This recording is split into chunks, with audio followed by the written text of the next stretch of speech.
अस्सलामु अलैकुम वरहमतुल्लाहि वबरकातुहू अज़ीज़ान उम्मत इस्लामिया। उम्मीद और दुआ है कि आप तमाम खैर वाफियत से है। मैं आपका भाई advocate Sadiq Shaikh. Advocate Sadiq Shaikh YouTube channel में आप तमाम का तहे दिल से इस्तकबाल है। आज हम जो एनालिसिस और जो फैक्ट्स पे बात करने वाले हैं, जिनकी पॉलिटिकल हिस्ट्री एंड जिनके एनालिसिस हम करने वाले हैं, वो शख्स का नाम है जनाब फेरोज खान साहब। तेलंगाना में और खुसूसन हैदराबाद में और ख़ासकर ये YouTube social media micro blogging websites पे ये सवाल काफ़ी वायरल हो रहा है कि क्या फेरोज खान साहब को एमएलसी दी जाएंगी, क्या फेरोज खान साहब को मिनिस्ट्री दी जाएंगी, क्या उनको यहाँ कोई और बड़ी पोस्ट दी जाएंगी। तो अब आप तमाम वीडियो में जाने से पहले मैं अपील और रिक्वेस्ट करूंगा कि मेरे YouTube channel advocate Sadiq Shaikh को आप लोग ज़रूर सब्सक्राइब लाइक शेयर करें, ताकि आप तमाम के सामने इंपॉर्टेंट इन्फॉर्मेशन और न्यूज़ आती रही, और बेल आइकन भी ज़रूर प्रेस करें।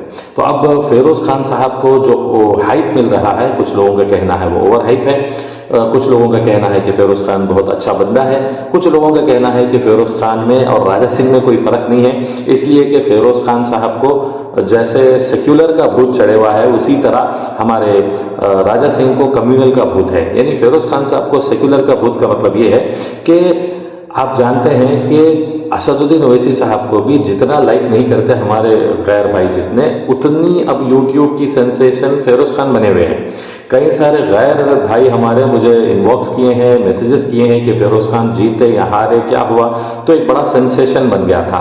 तो अब यहाँ पे दिखने को ये मिल रहा है कि फेरोज खान साहब एक मुसलमान होके मुसलमानों की खिदमत, या फिर हिंदुस्तान में तमाम तबकात की या तेलंगाना में तमाम तबकात को एक मैसेज और एक मिसाल बनने की बजाय सिर्फ एमआईएम का एंटी की तरह ही फेरोज खान साहब को देखा जा रहा। पहली चीज ये नोट की जाए। और दूसरी चीज जो है, फेरोज खान साहब को जिस तरह से वो मन घड़क बातें हर फन मौला की जो करती हैं अपनी मर्जी से, कि राम में जो है सो दिवाली में अली, रमज़ान में राम, ये तमाम बातें जो ऑड वो करते हैं, तो ये अपनी बिरादरी के भाइयों में काफ़ी उनके लिए एक किस्म की के दोगलापन, और दूसरे बिरादरी के हमारे गैर भाइयों में उनके लिए मोहब्बत भर दी गई है। लेकिन इन तमाम से हटके मैं आपके सामने जो एनालिसिस लाना चाहता हूँ, वो फेरोज खान साहब अच्छे हैं या बुरे हैं, उनका कैरेक्टर क्या है, उनकी पास्ट लाइफ क्या है, इनका पर्सनल थिंग्स पे जाने के बजाय मैं इनकी सिर्फ पॉलिटिकल लाइफ जो है, जिस तरह से फेरोज खान की पॉलिटिकल एंट्री हुई है, वो 2009 से 2014, 2018, 2023 और 2019 पार्लियामेंट इलेक्शन, ये तमाम फिगर्स आपके सामने रख के मैं फेरोज खान साहब कितने पॉलिटिकली काबिल है, कितना पॉलिटिकली सक्सेस हुए, उन चीज़ों पर बात करना चाहता हूं। लेकिन अफसोस ये है कि फेरोज खान साहब को जो हाइप मिल रही है, एक फेरोज खान एक फाइटर है, अच्छा बंदा है, वो अलग चीज़ है, लेकिन यहाँ पे जो उनको ओवर हाइप मिल रही है, एक तो एंटी एमआईएम के नजरिए से, और दूसरा जो उनका ज़्यादा ही कुछ अपने आप को सेक्युलर बता देना। हालांकि कॉन्स्टिट्यूशन खुद ये कहता है कि वर्शिप ऑन रेस्पेक्ट ऑल, लेकिन इनकी जो ऑड बातें और चीज़ें ये है जो खासकर मुसलमान भाइयों को भी पसंद नहीं आती, कि आप गणेश पूजा में चले गए बोले, दुर्गा माता पूजा में चले गए बोले, ऐसे जो बातें हैं उनका जो स्टैंड है, ये काफ़ी सारे लोगों को एकदम शॉकिंग है, खासकर मुसलमान भाइयों के लिए। फिर भी अब जो फेरोज खान साहब की पॉलिटिकल एंट्री जैसा प्रजा राज्यम पार्टी से उनकी हुई है, वो तमाम फैक्ट्स मैं आपके सामने लाऊंगा, और किस तरह से उनको जो पॉलिटिकल इनका एटमॉस्फेयर रहा है। तो मेरे नज़रिए में तो फेरोज खान साहब का जो पॉलिटिकल एवोल्यूशन है, मैं कहूँगा कि नामपल्ली में वो हमेशा सेकेंड आते हैं। He is a fighter, no doubt in that. 4 बार अब तक कॉन्टेस्ट कर चुके हैं, यानी 20 साल से डाल लीजिए। तो अब उनको मैं क्यों उतना पॉलिटिकली मेच्योर नहीं कहता, उसकी वजह यह है कि नामपल्ली हल्के में 7 आपको कॉर्पोरेटर आते हैं, जहां पर एक भी कॉर्पोरेटर कांग्रेस का या फिर फेरोज खान साहब की तरफ से नहीं जीता। 6 के 6 एमआईएम जीती है और 1 बीजेपी जीती। और खासकर मजे की बात यह है कि फेरोज खान साहब के भाई राशिद खान, उनके अहलिया जो इनाया फातिमा है, उनको वहां से इलेक्शन ठहराए। तो यकीन मानिए विजयनगर कॉलोनी के इलेक्शन में आपको मजलिस पहले आई, बीजेपी सेकेंड आई, थर्ड जो है सो आपको कांग्रेस वाले आए।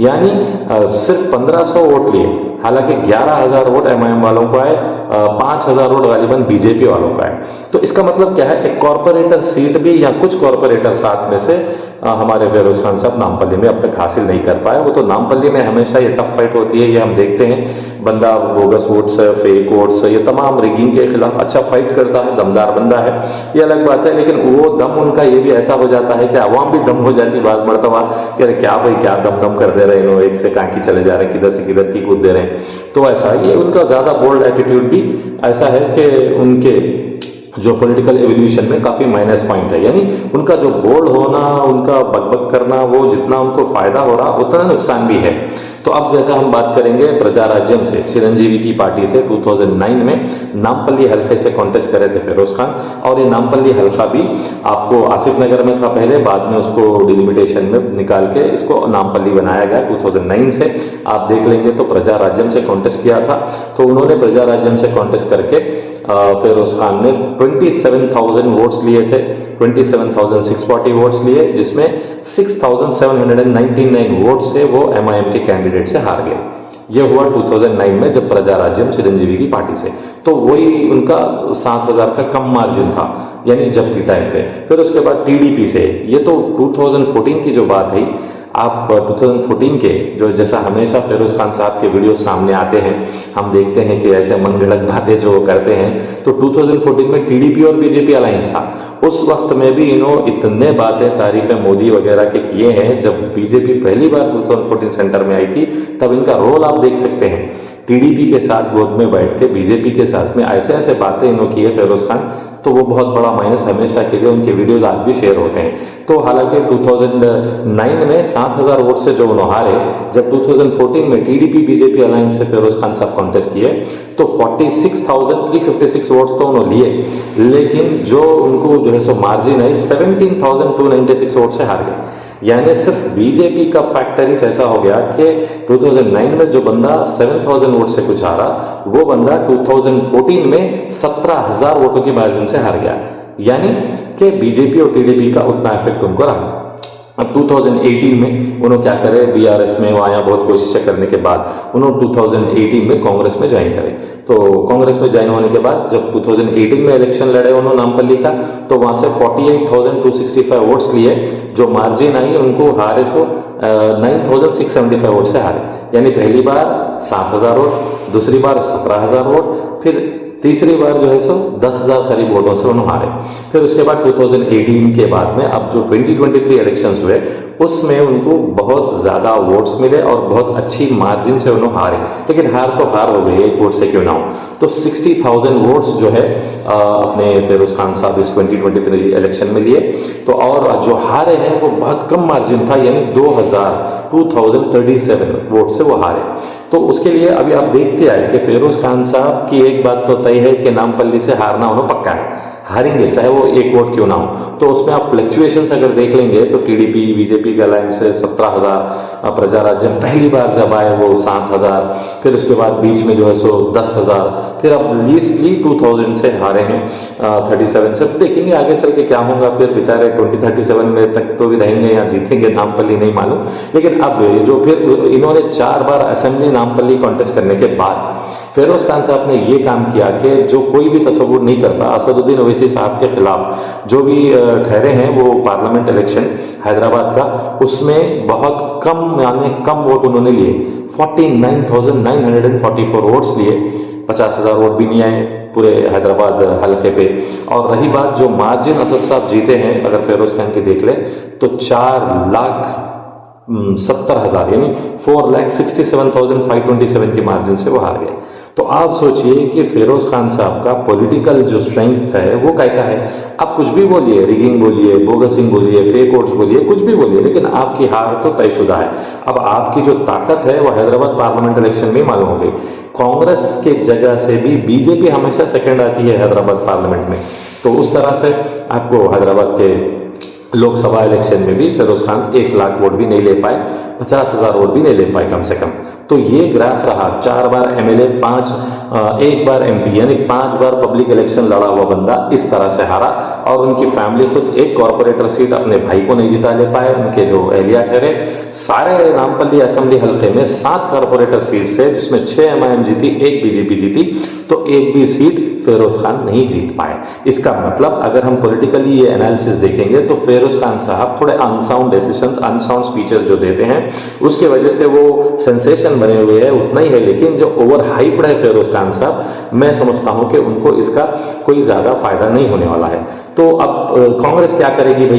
अब कांग्रेस को खुद देख लीजिए आप, प्रोटेम स्पीकर अकबरुद्दीन ओवैसी साहब को देने के बाद अब कांग्रेस के चर्चे चल रहे हैं कि क्या बिल्कुल खरीब हो जाएंगे, क्या होगा।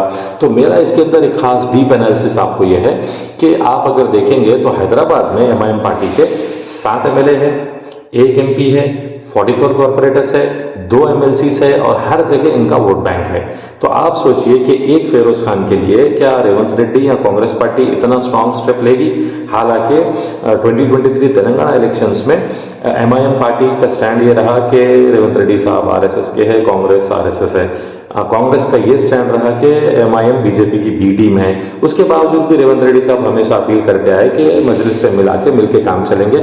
हालांकि इंदिरा गांधी साहबा की पीरियड से, राजीव गांधी साहब की पीरियड से और खुसूसन ये जो मनमोहन सिंह का पीरियड था उनके पीरियड से भी 2004-2009 वाईएसआर के साथ बहुत अच्छा दोस्ताना था। आप लोग मेरे यूट्यूब चैनल पर देख सकते हैं, मैंने वीडियोज भी बनाए हैं कि क्यों एमआईएम और कांग्रेस का ब्रेकअप हुआ, किस हालात में हुआ, किरण कुमार रेड्डी का उसमें क्या रोल था, ये तमाम चीजें उसमें मैंने बताया। तो अब जैसा मैं बता रहा हूं आपको कि फिरोज खान हमारा भाई है, एक फाइटर है, अच्छी स्पिरिट है, सर्विस करने का, खिदमत करने का जज्बा उनको है, लेकिन उनकी जबान जो है वो कहीं भी फिसल जाती है, किधर भी फिसल जाती है। जैसा आपने देखा कि 2009 में पीआरपी और 2014 में जो टीडीपी बीजेपी अलायंस में उन्होंने काम करे, आज बड़े बड़े बातें उन्होंने बोल रहे हैं, तो अवाम क्या नहीं समझेंगी? और इनसे हटके फिरोज खान साहब का अगर आप ऑन ग्राउंड, जैसा मैंने वोट के स्टेप बाय स्टेप बताया कि उनका जो इम्पैक्ट है वो कहीं भी उतना स्ट्रांग नहीं है, तो वो एक स्ट्रांग पॉलिटिशियन नहीं है, ये मेरा भी मानना है। और उनको पोस्ट अच्छी मिल जानी चाहिए, क्योंकि कांग्रेस रूलिंग में आ गई।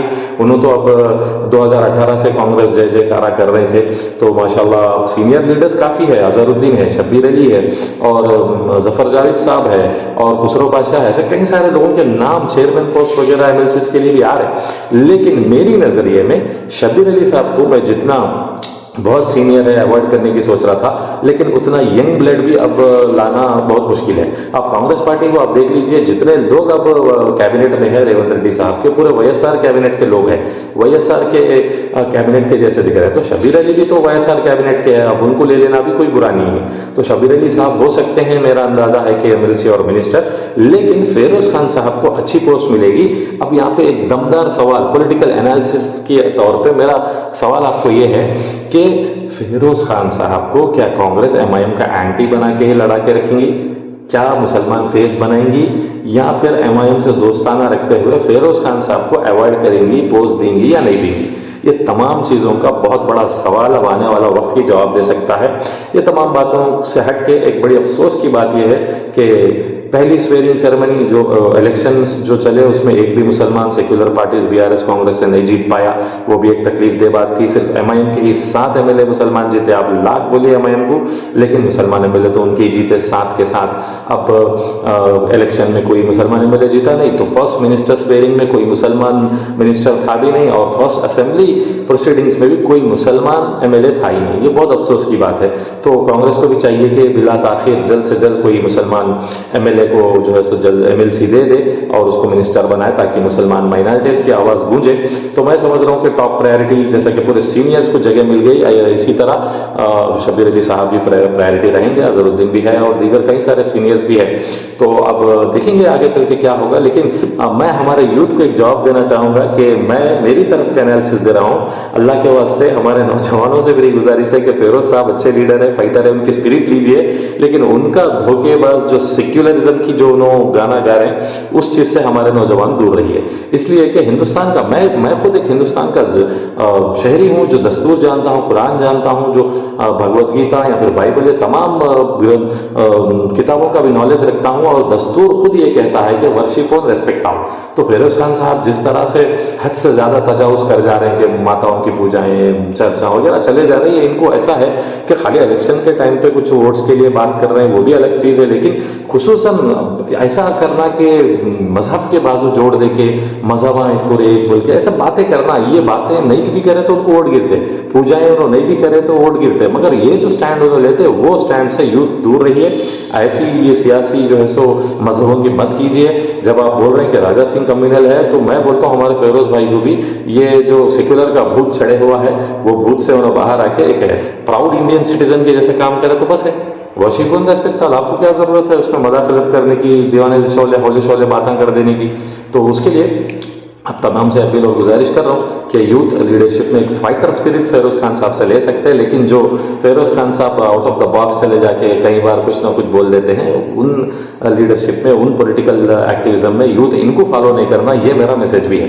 अब रही बात साजद साहब आप क्या MIM के हैं या फिर क्या कांग्रेस के अगेंस्ट है, भाई मेरे, हम MIM और कांग्रेस को मिलके ही देखे हैं, उनके साथ कई मुद्दे मसले लिए हैं, इश्यूज सॉल्व कराए हैं। जब कांग्रेस YSR MIM 2 एक थे, तो अभी भी अब रेवंत रेड्डी और MIM एक दिखने के इम्कान है, लेकिन पार्लियामेंट इलेक्शन में तो हम खुले तौर से बोल रहे डंके की चोट पे कि कांग्रेस के जितने MP जीतेंगे उतना अच्छा इंडिया अलायंस को और सेंटर पे अच्छा है। अब क्या हम कांग्रेस ज्वाइन कर लेंगे, क्या कांग्रेस की तायद कर रहे हैं, क्या कांग्रेस भी RSS है, असद साहब वैसा बोले ना वैसा हो गया ऐसा हो गया, ये तमाम देखिए पॉलिटिकल मैच्योरिटी से काम करने की बात करने की चीजें रहती। अल्हम्दुलिल्लाह 2009 से 4 इलेक्शन में देखते आया, लेकिन कभी हम कोई पार्टी का कंडवा डाल लिया नहीं। मजलिस से इतनी मोहब्बत, इतनी वाबस्तगी हमारी है पॉलिटिकल रिप्रेजेंटेशन के एतबार से, लेकिन हम कभी जो है सो उसका मेंबर साजी भी हमारे पास नहीं है। तो हम एक सोशल एक्टिविस्ट होने के नतीजे अल्हम्दुलिल्लाह हम समाजी खिदमत करते हुए मिल्लत की, इंसानियत की हर पार्टी से हम काम कराते आए और यही काम करते रहेंगे। अगर कोई पॉलिटिकल डिसीजन लेना है तो जरूर आप लोगों के सामने मैं रखूंगा और मशवरा भी दूंगा। लेकिन फिल वक्त तो आप मेरी जो एनालिसिस है फेरोज खान साहब की, आप एक एक वर्ड फोकस करके देख सकते हैं, मैंने जो फैक्ट्स के साथ आपके सामने रखा है। तो फेरोज खान साहब जिस अंदाज से कर रहे हैं, मैं दुआ करूंगा उनके लिए कि अल्लाह अच्छी पोस्ट दे उनकी मेहनत को, जो 4 बार 5 बार लड़े हैं, लेकिन उनका थोड़ा माइंडसेट भी, उन्होंने जो जबान है उसको कंट्रोल करते हुए सही लीडरशिप में जाना भी जरूरी है। रही बात अलग है, उनको दे दिया भी तो ताज्जुब नहीं है, नहीं भी दिया तो ताज्जुब नहीं है, ये ऐसी चीज है। मैं कोई एस्ट्रोलॉजी या फिर न्यूमरोलॉजी ऐसा इस पर बोलने वाला नहीं हूँ। मेरा इंटेंशन ये है कि उनकी लीडरशिप और उनका पॉलिटिकल पावर और उनका जो पास्ट रहा वो चीजों को मैं बताया। फ्यूचर तो अल्लाह ही जाने, आलिमुल गैब अल्लाह ही है, और सियासत तो सियासत है, कौन किसको कब तक पे बिठाते गिरा देते नहीं मालूम। तो उसके लिए आप तमाम से अपील और गुजारिश है कि मेरे यूट्यूब चैनल को लाइक शेयर सब्सक्राइब करें, बेल आइकन में प्रेस करें, ताकि मैं आप तमाम के सामने इसी तरह मुस्लिम एम्पावरमेंट, एनलाइटनमेंट और पॉलिटिकल एम्पावरमेंट के वीडियोज और इंपॉर्टेंट अपडेट्स एंड इन्फॉर्मेशन लाता रहूं। और खुसूसन यूथ से फिर एक मरतबा मेरी गुजारिश है कि फेरोज खान साहब को अंदाजन आप भी फॉलो मत करिए, और गैरा देखिए इतना फॉलोअर्स हो गए उनके यूट्यूब वगैरह के सेंसेशन की वजह से कि जो मन घड़क बातें उन्होंने जो कर रहे हैं वो वजह से उतना ही है, लेकिन उनको ना तो MIM के अगेंस्ट इस्तेमाल कर पाते ना ही कुछ और। तो आप तमाम से अपील और गुजारिश है कि जरूर आप लोग ये वीडियो फोकस करें, देखें, शेयर करें और तमाम ग्रुप्स में भी फॉरवर्ड करें। जैसा और शेयर करने से पहले एक बात जहन में जरूर रखें कि मैं ना तो MIM प्रो हूं, ना ही कांग्रेस अगेंस्ट हूं, ना ही फेरोज खान साहब की खामियां बता रहा हूं। ये फेरोज खान साहब की कैडर को भी चाहिए कि समझे कि इस वजह ये वीडियो पे सही फोकस करने से आपका फायदा होगा। रहा था वीडियो में ये पूरा डीप एनालिसिस मैंने फैक्ट्स एंड फिगर्स के साथ रखा है, ऐसे काफ़ी सारा रिसर्च किया है, हर एक चीज़ मौजू उनकी मेजॉरिटी से लेके, कॉन्टेस्ट से लेके और उनकी जो कॉरपोरेशन में नुमाइंदगी से लेके हर चीज़ उनकी फैमिली की मैंने आपके सामने रखी है, सिर्फ पॉलिटिकली। तो मैं उम्मीद करता हूँ कि फेरोज खान साहब के चाहने वाले इस वीडियो को ज़्यादा वो लोग पहले शेयर करेंगे, इसलिए कि मैंने इसमें पॉजिटिव्स बताए हैं, नेगेटिव से बचने की भी हिदायत की है। ना ही मैं MIM का प्रो, ना ही मैं कांग्रेस के अगेंस्ट, ना ही मैं फेरोज खान साहब की कुछ गलती खामी बताया, लेकिन जैसा मैं एक नजरिया रखता हूँ एक नौजवान होने के नाते, वो आपके सामने रखा है। राजा सिंह का कम्युनल भूत उतना ही डेंजर है जितना हमारे फेरोज खान साहब का सेक्युलर भूत। यानी आपको जिस तरह दस्तूर, जिस तरह कुरान मजीद आपको बताता है, उस एतबार से हम चलना है। हम सियासतदां हैं लेकिन मुसलमान से हटके नहीं, मुसलमान पहले है बाद में सियासतदां हैं। तो हमको चाहिए कि जो दस्तूर जो दायरा देता है उस तरह हिंदू भाइयों की, हिंदू मुस्लिम सिख ईसाई भाई भाई की भी खिदमत करें, उस नारे पे भी चले, unity in diversity, unity in diversity, secularism और गंगा जमनी तहजीब को आप आगे लेके चले, उतना ही। लेकिन इसको आप लोग जो है सो नेगेटिव वे में ना ले, फेरोज खान साहब के फॉलोअर्स और MIM वाले भी इसको ऐसा ना ले जैसा कि आपके तायद में ही मैंने वीडियो कुछ बनाया है। उम्मीद करता हूँ कि जितने भी मुसलमान के मुद्दे मसले हैं अकबरुद्दीन ओवैसी साहब असेंबली में उठाते जा रहे हैं, चाहे कि सेक्युलर पार्टी से कोई मुसलमान MLA हो ना हो, लेकिन मैं उम्मीद करता हूं कि जितने वादे जैसा KCR साहब ने किए थे वो फुलफिल नहीं करे, वो पूरे कांग्रेस गवर्नमेंट फुलफिल करेगी। और जितने मसाजिद टूटे और जो भी जुल्म ज़्यादती मदारिस या फिर मुसलमानों को तमाम हक जो दस्तयाब नहीं हुए वो पूरे, उम्मीद करता हूं कि कांग्रेस गवर्नमेंट पे जोर डाल के MIM के MLAs और MIM पार्टी और दीगर जो भी मिनिस्टर MLC देकर बनाए जाएंगे वो कौम की खिदमत करेंगे, कौम के मसले मसाइल को उठाएंगे, इतना ही। लेकिन एक माउथ पीस बन के जैसा हमारे महमूद अली साहब थे वैसा नहीं रहेंगे, इस चीज़ की मैं उम्मीद और दुआ करता हूँ। जज़ाकल्लाह, अस्सलाम वालेकुम। मैं आपका एडवोकेट साहब से